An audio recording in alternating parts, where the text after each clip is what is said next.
Bibles at Proverbs.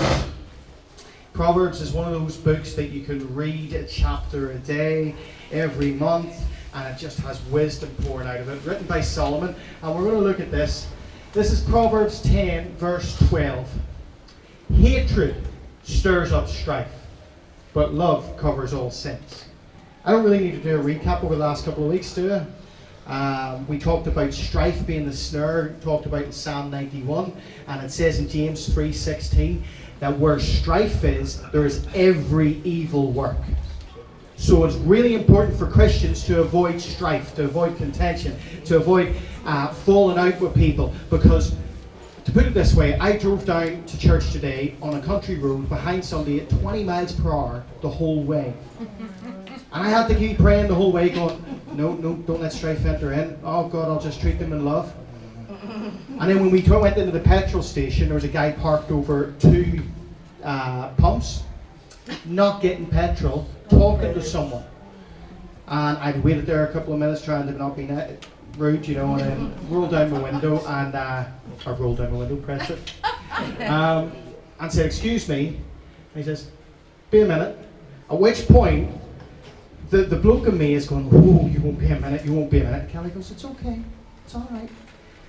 And then about 10 minutes, about 10 minutes after we got the petrol and was on the road, it was at that point God reminded me what I'm preaching on today. Don't let strife in, and love covers everything. Love covers all sins. You know, what does the Beatles say? All you need is love and money. Enjoy it. Love. All you need is love. Love covers all. And it's really important to remember this, and I want to bring out a little bit, because today's Mum's Day, or Mother's Day, but it's also our third part of our Home Invasion series, where we talked in Matthew 12, verses 43 to 45. Jesus is talking and he says, once you get rid of one evil spirit, that evil spirit will go and he'll find 7 of his mates, and if you have swept your place clean, if you're completely clean, if you got that, yeah, there we go. Then he says, I will return to my house from which I came, and when he comes, he finds it empty, swept, and put in order. See that word empty? That's a big problem for a Christian. Because if we sweep everything empty, if we think, you know, I got over that problem in my life, I've forgiven that person, then you can be guaranteed that strife, that break and enter an artist, will come back, jimmy open the window, and bring with him all his mates. I talked last week about fear being one of those mates, one of those evil spirits that he brings in. And what does perfect love do? Casts out all fear. Perfect love casts out all fear. So it's really important for us to have love in our life. Now, I'm not talking hippie type of love. Listen, I'm going to give you some warning now. It is 12:15 now. I'm going over time, right? Because I started late today, I'm going over time. So, did you say again? Yeah? I want to talk about this, right? Because I think, see, as Christians, there's a real danger. There was a movement called Calvinism. Anybody ever heard of Calvinism? And Calvinism basically promoted the sovereignty of God and said God is in control of everything. If that person dies, it's because God plucked them from the garden to plant them in his garden in heaven, which is not biblical. If somebody gets sick, it is because God willed it. If somebody wins the lottery, God willed it. And basically, Calvinism treats us and our walk with God as if we are chess pieces being moved about in a chessboard. That doesn't sound very loving to me. And nor does it equate to what I know about the character of God. 1 John 4 tells us that God is love. But it's not love like how we love. It's not love as in the sense that I love you, but if you pee me off, oh, do you know what? I'm not going to talk to you. If you park over 2 petrol bumps, I may, in generic terms, love you, but really I'm thinking about doing something to your tires. I'm not saying it's that type of love. God's love is unconditional. You know, we say about a mother's love being unconditional. But God's love is even more so. When I muck up, and when I really muck up, He's got me covered. But there's a problem, you see. We adopt and we give all the rap to God when something goes wrong. We take none of it upon ourselves. Luke 10:19 says that we have been given all authority, all power.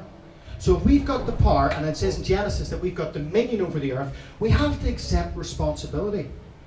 If a little girl gets hit by a drunk driver, that drunk driver has made the decision to drink. The devil, the enemy, has maybe spoke to him and encouraged him to drink, but that person has made the decision. That girl getting hit has had no impact, there's nothing happened to her that's been ordained by God. What I'm saying is we see that happen and we go, God, how could you let this happen? And God's going, it wasn't me. But on the flip side of that, see, there's a way of going in Calvinism that says God has complete sovereignty. Not taking into the point that God says that I give you dominion. You've got authority. And so we blame God for everything. There's that side of things, which doesn't equate to how the Bible says it. Then there's the other side of things that says that we're completely responsible for everything, which again doesn't equate. Because I want to talk about love. And to me, love starts off with 2 different things, 2 opposing things. You see, years ago we used to run a certified instructor training program, and I give them a big manual. We used to have, do you remember this manual? A massive manual, and it was all training and how they deal with things, but part of it was life coaching. And they say when you do life coaching or psychology that every human being has 6 basic human needs. You know, significance, purpose, they need the spirit, so spirituality. They need all these different human needs, but the very first 2 human needs are certainty and uncertainty. And you might think to yourself, well, you know, surely if I have certainty, I don't have uncertainty. And I was thinking about this during the week, and I was thinking, Psalm 37 says that even though I may fall, I will never be utterly cast down. So I don't have the certainty of when I'm going to fall, or how I'm going to fall, or how far I'm going to fall, but I do have the certainty that I will never be utterly cast down, for the Lord upholds me with His hand. If you imagine when you're teaching or you're learning to ride a bike, you have the uncertainty of how you're going to do, and the bike's all wobbling, but you have the certainty that your parent is behind you to catch you. Unless it's me. You have the parent behind you. Yeah, I didn't really catch anybody, but in fairness, kids bounce. So you do this, and you have the certainty of the parent behind you trying to catch you.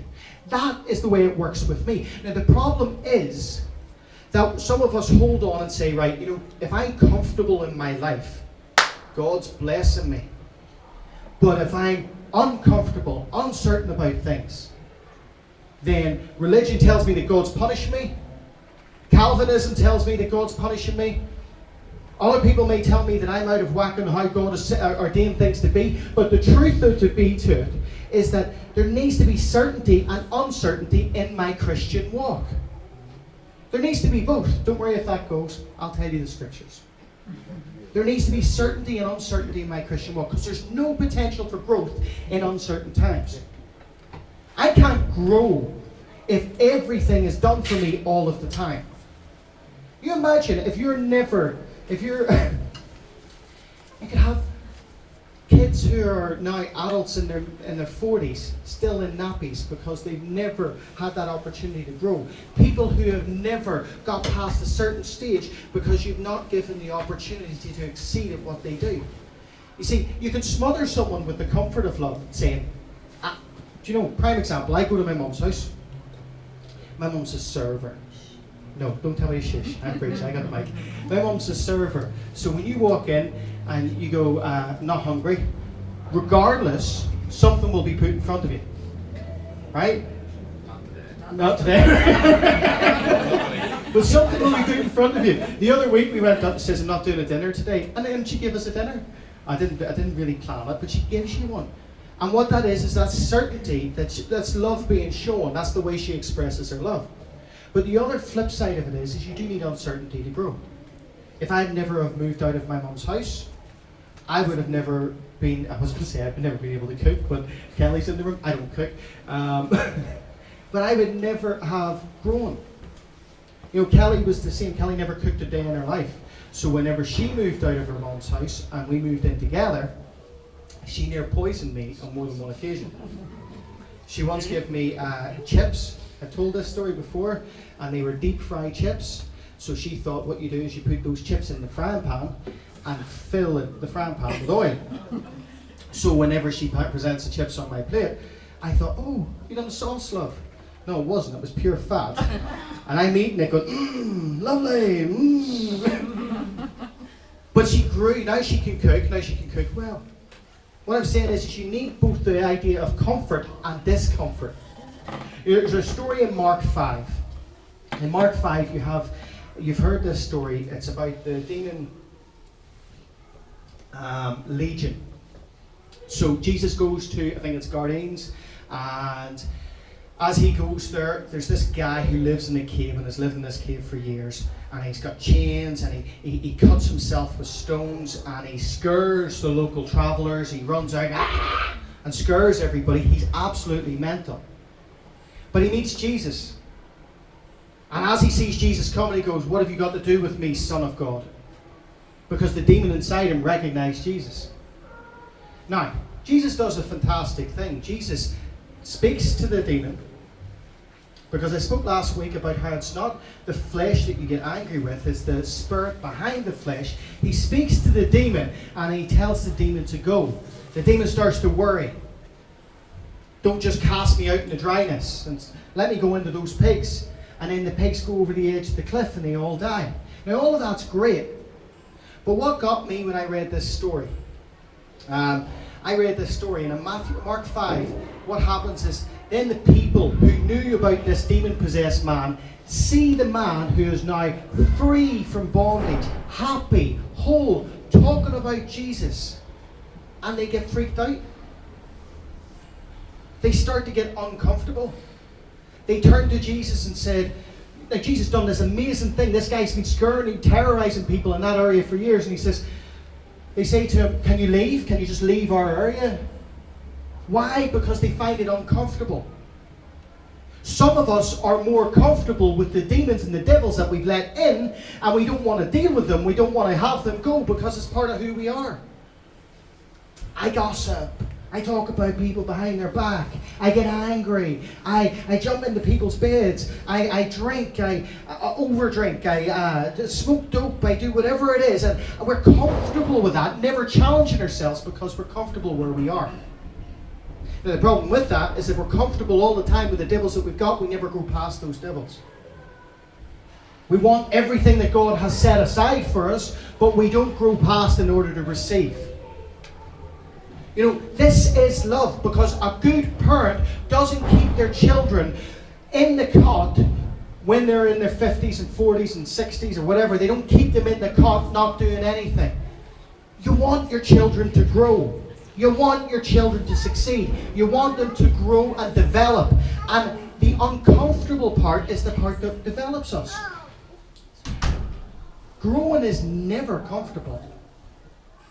And sometimes, because we realize that the idea that Calvinism produces, that God is completely responsible for every bad thing, is rubbish, we then say, on the other flip side, that God allows no bad thing into our lives. And if there's a bad thing in our life, then it must be something to do with me. But sometimes, I know with my kids, if they fall, if I realize it's not a bad fall, I want them to get up. I don't want to rush to them all the time and go, are you okay, love? Because I'm watching TV. No, anyway, I want them to get up themselves. Because I realise that that's growth. I want them to start going, you know, I've got this problem in school, someone's talking about me, someone's doing something, they're really attacking me. What do I do, Mummy, Daddy? My instinct is to go in and thump the person. But real growth is to teach them how to deal with it themselves. And what I'm saying is everything in your life is either God ordained or God allowed. It doesn't mean God doesn't bring bad stuff, but there's some stuff that gets through into your life that God goes, you know what that's going to do? That's going to allow my son, my daughter to grow a bit. It's going to allow them to develop. Because God realizes, as human beings, those first two human needs, we need the certainty that He's always there for us and we're never left and we're never forsaken. But we need the uncertainty to allow us to grow. We need to realize that if I step into this situation, oh my goodness, am I doing the right thing? We need to realize that there's positions and there's things that He wants us to grow past. That's why it says in Romans 5 that we will receive tribulation, and in tribulation perseverance will be developed, and through perseverance we will develop character, and character produces hope. In other words, His point of growth and what He wants us to do, because He loves us, He doesn't want to always be interfering. He wants us to grow to a point that we rely on Him. That we know that even though here, do you know what? The bailiffs have come today. People are trying to steal my car and take it on me. I've missed all my payments. This has happened in my family. This has happened in my relationship. But real growth is when we go, God, I know it's here for a reason. It's teaching me to trust You. It's teaching me to rely on You. So I'm going to do that because my character will develop. And I know that character produces hope. And that hope never ever fails. See, you need certainty and uncertainty to grow. And I don't want people... I think that we're too inclined to get stuck in what I would call the devil zone. Not the devil zone, the Brad Pitt film. The devil zone. The bit where we are just accustomed to feeling a certain way, getting angry all the time. I realised at that petrol pump today that I wasn't operating in love. But I find over the years that there's this dichotomy. I don't want people walking over me, but I want to love them. But this is where God sort of introduced something to me. Years ago I told you, I told you not so long ago, but I told you about this guy who's writing about me on the internet and has been doing it for about 8 years. And constantly slagging me off and slandering. And although I saw a solicitor and the solicitor says, yes, you could win a defamation of character case. He said it would bankrupt me at the time, but he said you could do it. I thought, is it really worth bringing myself down? And I told this before, that I remember walking around a church one week, and he was at the other end of he was crossing the road, so he was at the lights on that side, and I was at the lights on this side. And I saw him. And as I saw him, he hadn't seen me, had his headphones in, head down, and the first instinct was, oh, here we go, just boom, and that's him, out. That was my first instinct. But as soon as I felt that, God spoke really clearly to me. See him as I see him.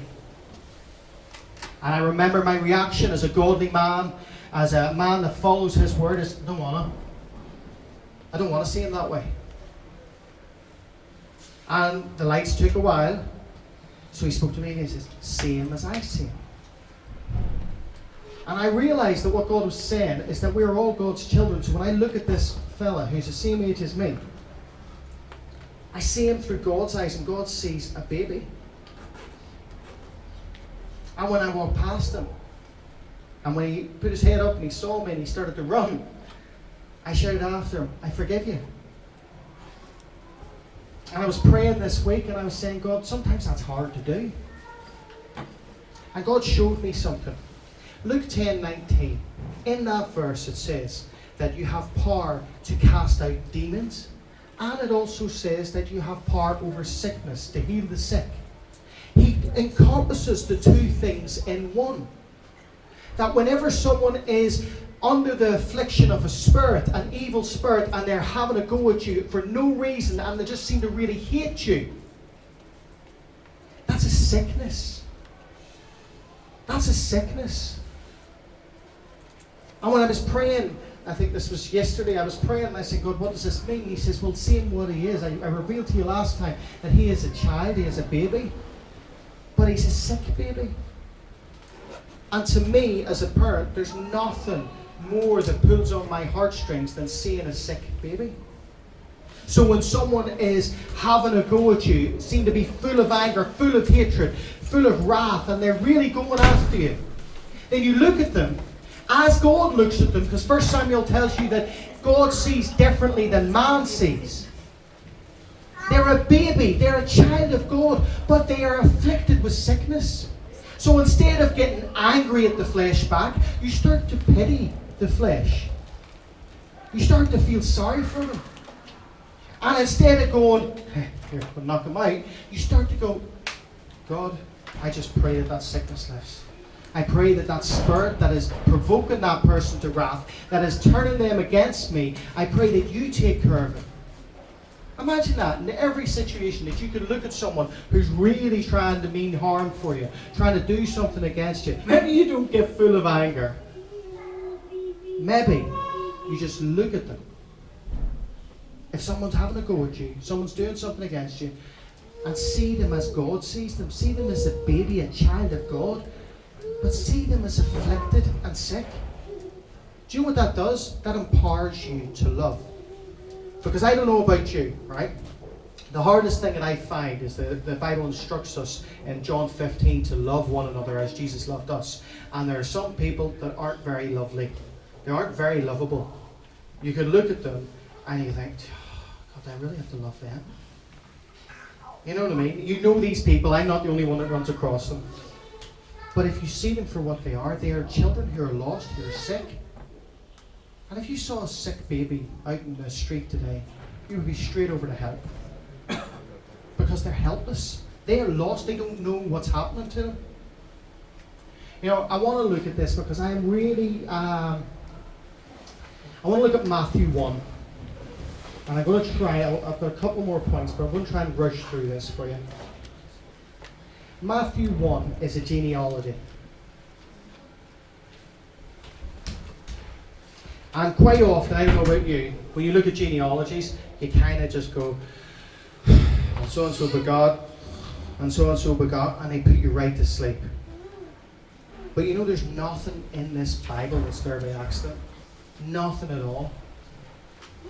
You know, in fact, see, to be honest, see if you look, thank you Jesus, see if you look at the Gospel, if you look at the Gospels, I've said this before, the 4 Gospels are 4 different faces of Christ. We know this. Some of you know this. The 4 different faces of Christ prophesied in the Old Testament are revealed in the 4 Gospels. The Eagle Gospel is the Gospel of John, which reveals his divinity.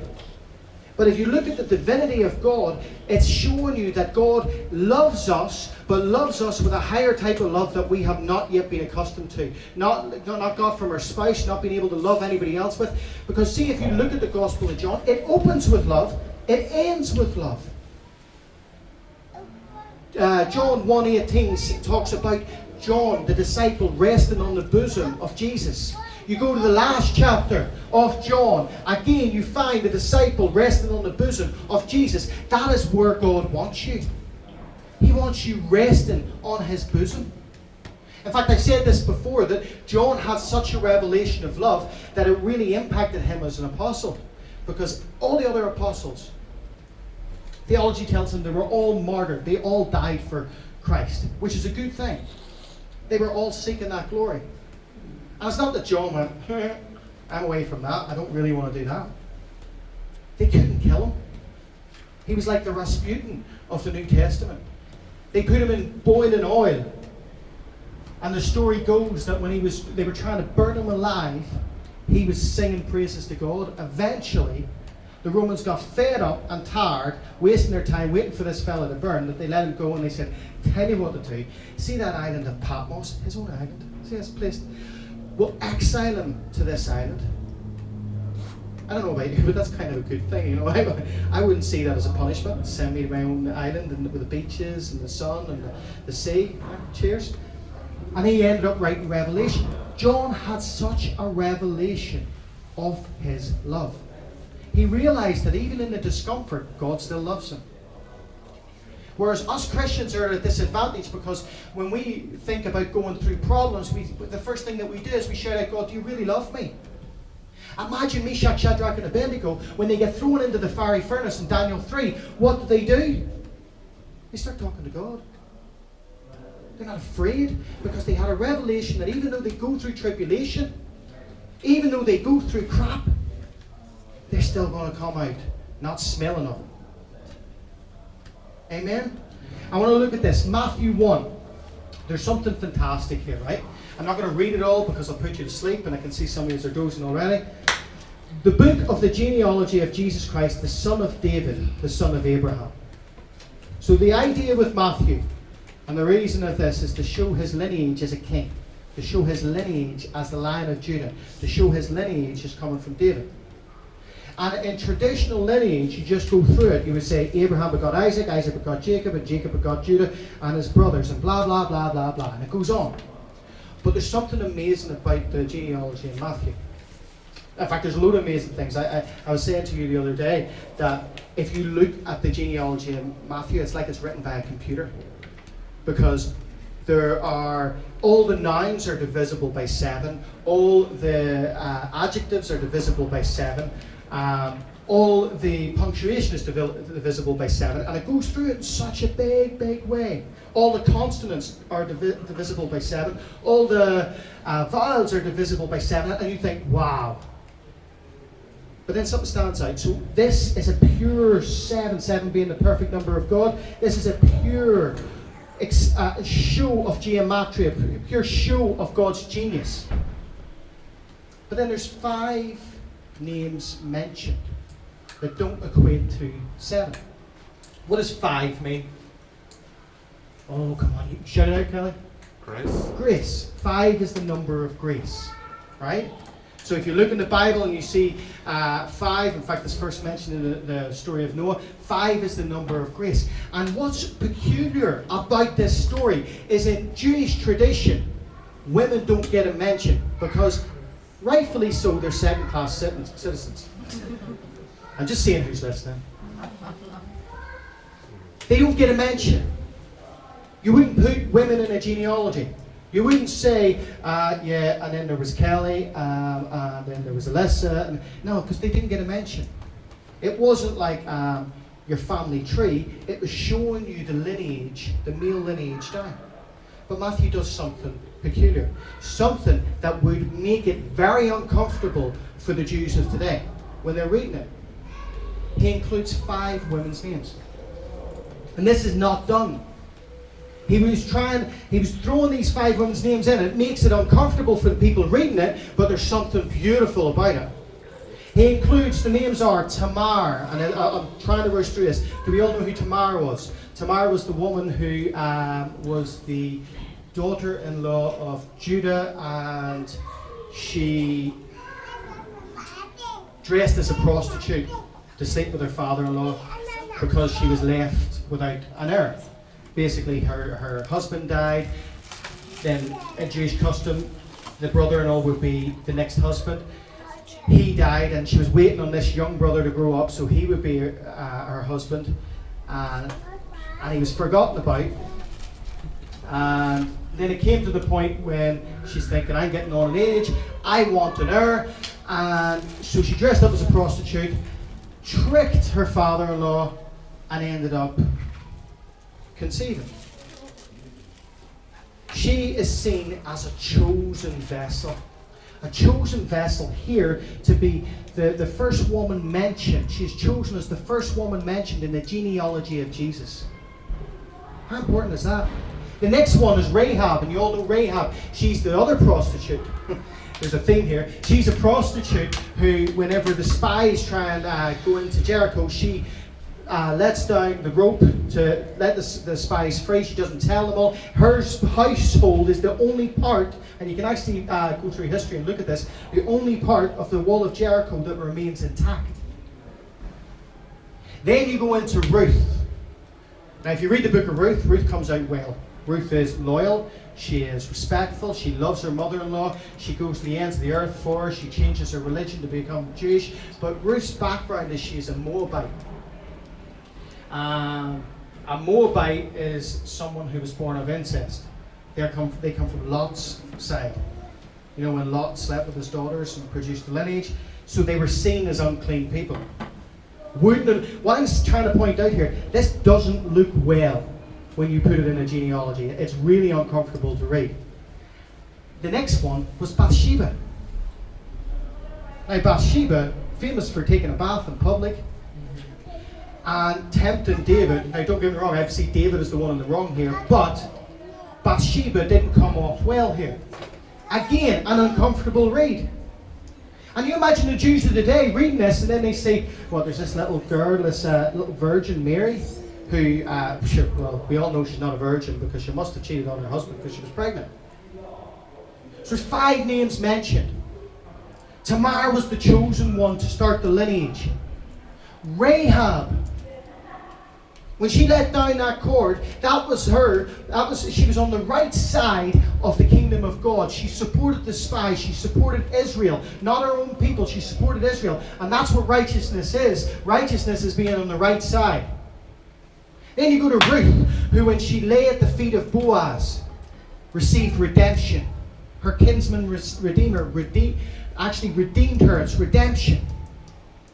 Then we go to Bathsheba. Now Bathsheba may have started off not so good, being Uriah's wife, but whenever Uriah died, David took her and made her his queen. She became the mother of Solomon. She became royalty.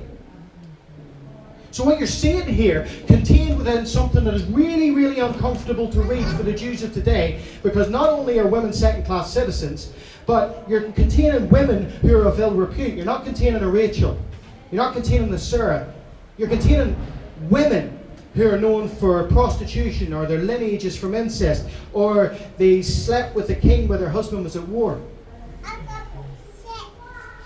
But what you've got is a story developing. Chosen, righteous, redeemed, and then Bathsheba, royalty. Chosen, righteous, redeemed, and royalty.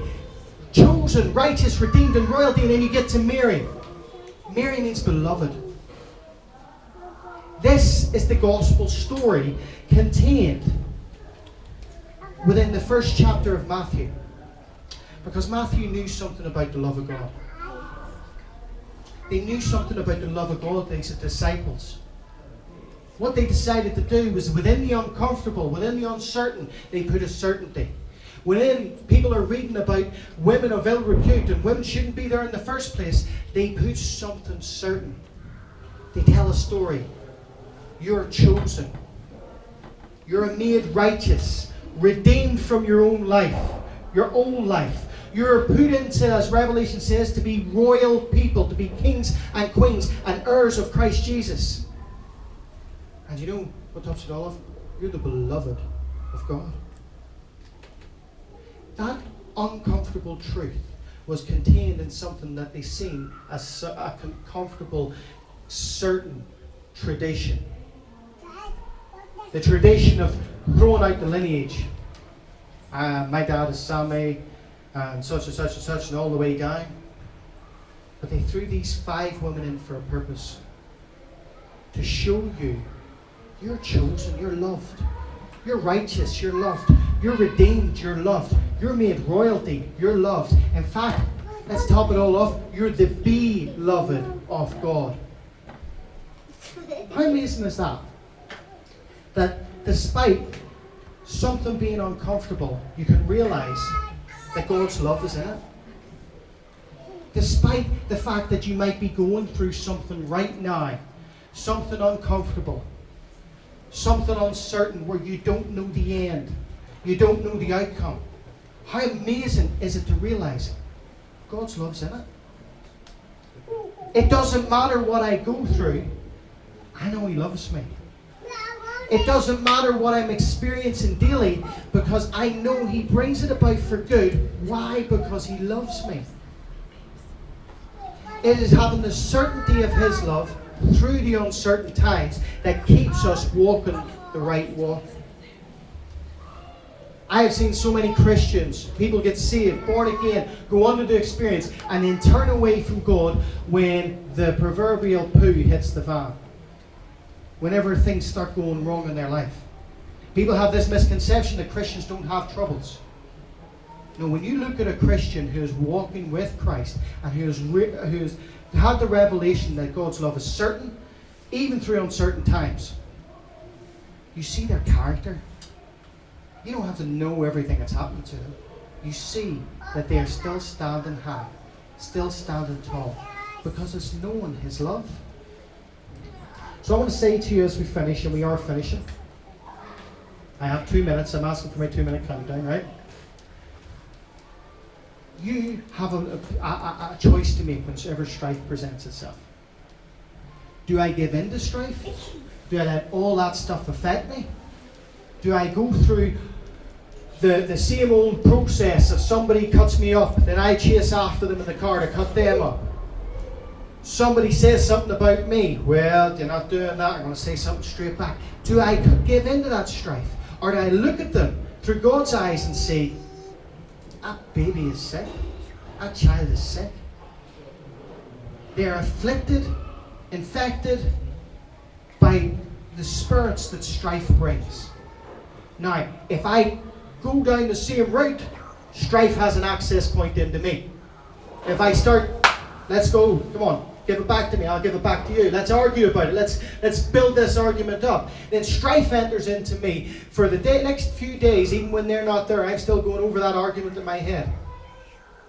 Or do I see them through God's eyes? That baby's sick. Can't be angry at a sick baby. What I can be angry is the thing that's making it sick. What I can be angry at is the thing that's making that baby act in a certain way. I was going to call today a sick baby, but I didn't think it was the right title. But honestly, this has changed the way I look at things. I know in my own life I've been able to deal with people stabbing me in the back and doing certain things on me, because when I look at them, I don't get angry at them. I look at them and I see a sick baby and I get angry at what's making it sick. See, if we can do that, we can get past it all. And it's the way we get past that is knowing that His love is certain, even through uncertain times. Amen?